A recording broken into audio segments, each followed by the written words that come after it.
You've heard about SARS, AIDS and bird flu. Now researchers from Australia claim we're about to be hit by a new epidemic, motivational deficiency disorder. According to the British Medical Journal, 1 in 5 people are said to suffer from motivational deficiency disorder, or MODD, and most don't even know they have it. Mr. Moynihan. Hi.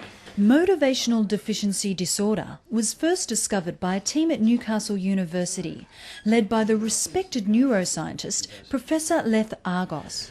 The condition varies from very mild. There are people who perhaps notice a slight reluctance to get out of bed on Monday morning at the mild end of the spectrum, through to the most severe disease, which is potentially fatal.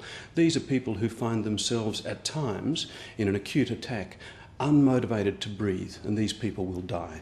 In partnership with the pharmaceutical company HealthTech, Professor Argos is running a clinical trial of a new drug called Indolabant, which is already showing promising results.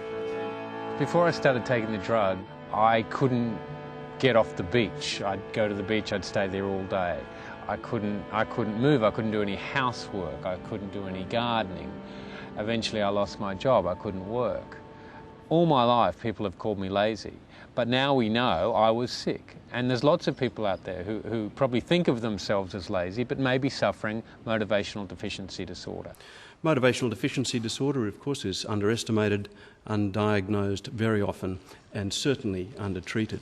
Professor Argos is now in high demand on the conference circuit, sharing the early results of his drug trials.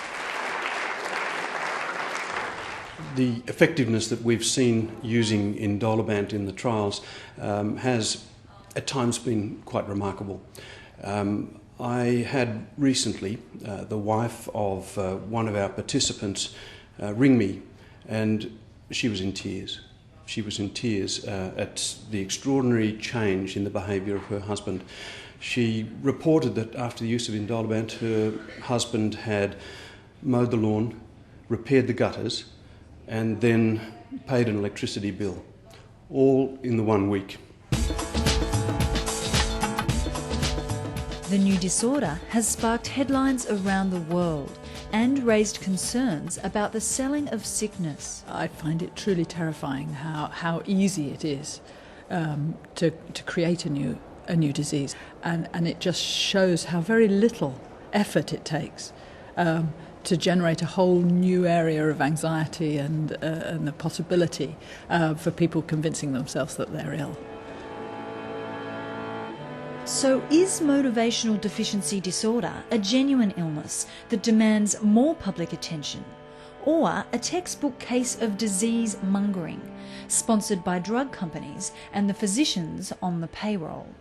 Are you concerned that your financial ties to the pharmaceutical company HealthTech could be compromising your independence? There's been a lot of scurrilous material that's been circulating about my relationship with HealthTech. I want to refute that completely.